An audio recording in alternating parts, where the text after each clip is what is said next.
یہ مقولہ، یہ مثل، مثال، اگزامپل بڑی مشہور اور بولی بھی جاتی ہے کہ ہر کامیاب مرد کے پیچھے ایک عورت کا ہاتھ ہوتا ہے۔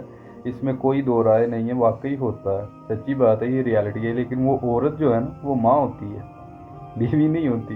وہ ایک ماں کی ہستی ہے جو اپنی ذات مٹا دیتی ہے اپنی اولاد کے لیے، اپنی خواہشات کو ختم کر لیتی ہے، اپنے دل کی ہر جو اس کی ضرورت ہوتی ہے اس کو ختم کر لیتی ہے، اپنی ہر خوشی کو قربان کر لیتی ہے اپنی اولاد کے لیے۔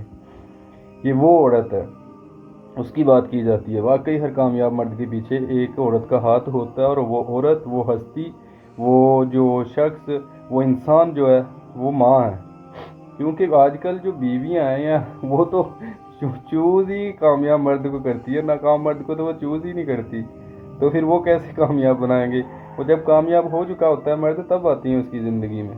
وہ ماں ہوتی ہے جو اس کے لیے دعا گو رہتی ہے اپنی زندگی کے آخری سانس تک۔